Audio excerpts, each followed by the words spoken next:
अस्सलाम वालेकुम नाज़रीन, मैं हूं आपका मेज़बान अरसलान ख्वाजा और इस वक्त हम सीनियर सहाफ़ी और तज्ज़ियाकार ओरिया मकबूल जान के घर में हैं। आइए उनसे मौजूदा सियासी सूरत हाल पर गुफ्तगू करते हैं। अस्सलाम वालेकुम सर। जी वालेकुम सलाम व रहमतुल्लाह। सर, ऐमन साहब का कत्ल, तो क्या ये कोई नई जंग का ख़दशा है? देखिए, जंग का तो ख़दशा है। ऐमन ज़वाहिरी को जो शहीद किया गया है, ये बहुत बड़ा जिसे कहते हैं वाक़या है। और बड़ा वाक़या इसलिए है कि ख़ास तौर पे एक तवील अरसे से इस जंग के अंदर अमेरिका को कोई ख़ास ऐसी कामयाबी नहीं हो रही थी। अमेरिका वैसे भी इस महाज से निकल गया था। अमेरिका में जो हिलरी क्लिंटन ने 2011 में आर्टिकल लिखा था कि where we are going to spend the next 10 years, तो उसका ओपनिंग सेंटेंस यही था, the people who believe that the strength of America lies inside America are fools, strength of America lies outside America. हम बाहर अपने आप को ताकत ज़ाहिर करेंगे तब हम कुव्वतमंद नज़र आएंगे। तो हमारा अगला हदफ जो है वो चीन है, कंटेनमेंट ऑफ चाइना, और हम बहरुल काहिल में और बहर हिंद में रहेंगे। और उसके बाद ये उन्होंने 2012 में उसामा बिन लादेन वाला जो वाक़या हुआ था वो हुआ था। उसकी वजह यह है कि वो चाहते थे कि कल को कुछ सवाल ना करें कि हम उसामा बिन लादेन को वहाँ से मारे बगैर चले गए थे, वो ड्रामा था या नहीं था। तो यहाँ भी असल मसला यही है कि अमेरिका ने कोई सबूत नहीं दिया किसी भी अपना ताकत को, क़ुव्वत को, इवन प्रेस को भी। उसामा बिन लादेन के बारे में भी था कि वो आए हैं, वहाँ से उड़े हैं, यहाँ पहुँचे हैं, उनका एक जहाज़ भी, हेलीकॉप्टर भी उनका स्टेल्थ टेक्नोलॉजी वाला तबाह हुआ है, सब कुछ हुआ है। और उसके बाद वो वापस भी चले गए हैं और फिर एक यूनिट के साथ वो जो उन्होंने उनको उसको समुद्र में भी बहा दिया, लेकिन कोई तस्वीर नहीं आई। एक ही तस्वीर थी कि जो वो बैठा हुआ है ओबामा और हिलरी क्लिंटन, उनका जो उनका आर्मी चीफ, और वो जो बाइडन भी साथ बैठा हुआ था ओबामा के राइट हैंड पे, और वो देख रहे हैं घूर के वो जो हो रहा है। मुझे एक तस्वीर थी, हालांकि कोई ऐसा मसला नहीं था। सद्दाम हुसैन की तो अपने फांसी की भी, उसकी जाते हुए भी, और उसका वो नारा बुलंद करते हुए भी, और कुरान पढ़ते हुए भी, और फिर उसके बाद डेड बॉडी भी दिखा दी। हालांकि सद्दाम के तो फॉलोअर भी मौजूद थे, इराकी उसको बहुत कुछ एक तबका पसंद भी करता था। यहाँ तो कोई नहीं था। उसामा बिन लादेन के पीछे उसकी कौन सी कौम लगी हुई थी, लेकिन नहीं दिखाया। इसी तरह ऐमन ज़वाहिरी का भी अपने 3 तस्वीरें आई हैं सामने। एक तो उस बालकनी की तस्वीर है, शेरपुर का वो इलाका है, बड़ा पॉश इलाका है, कैनेडियन एम्बेसी वहीं पर है, नॉर्वेजियन एम्बेसी वहीं पर है, उसके साथ ताजिकिस्तान की एम्बेसी वहीं पर है, एक बहुत बड़ा पार्क है वहाँ पर, शहर नौ जिसको कहते हैं, और वो सदारती महल भी वहीं पर है। उसी के अंदर ये जो मकान है, ये किसी ज़माने में रॉक के पास होता था, वहाँ उन्होंने अपना सेफ हाउस बनाया हुआ था।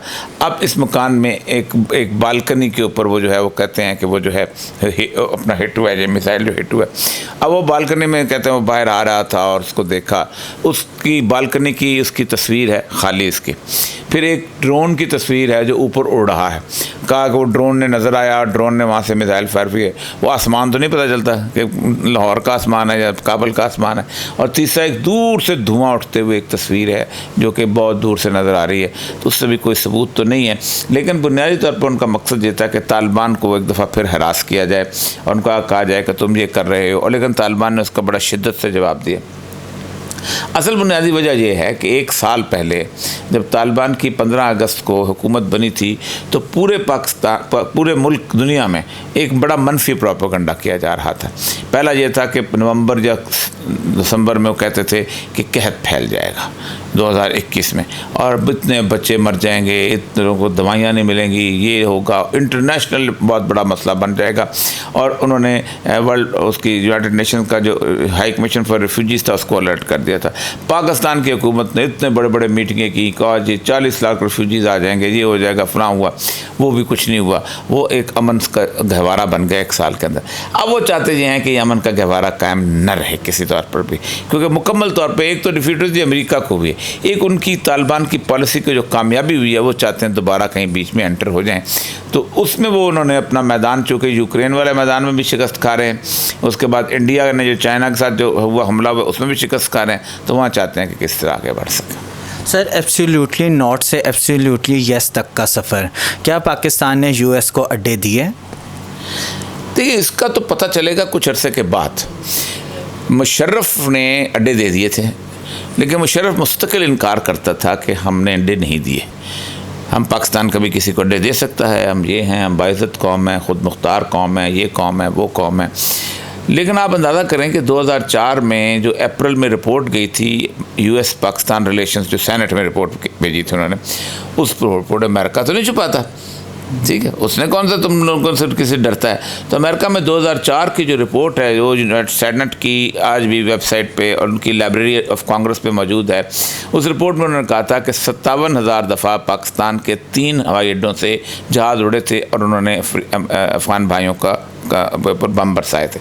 फिर उन्होंने कहा था कि 600 के करीब जो है हम पकड़ के दिए थे। फिर उन्होंने कहा था लॉजिस्टिक सपोर्ट भी दी थी, सब कुछ दिया था, और इतनी तारीफ़ें उसमें हुई हैं यूएस पाकिस्तान रिलेशनशिप का। सब आज नहीं तो कल अमेरिका आपका भेद तो खोल देगा अगर आपने वाकई किए हुए।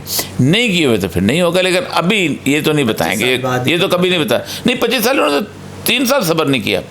वो सीक्रेट पेपर 25 साल बाद छापते हैं। सीक्रेट पेपर तो बहुत छपे हुए हैं। सीक्रेट पेपर तो लियाकत अली खान से लेके आज तक आपका हशर जो है वो उनको बताते हैं कि आप क्या हो और किस तरह के हालात आप रखते हो ज़िंदगी के अंदर।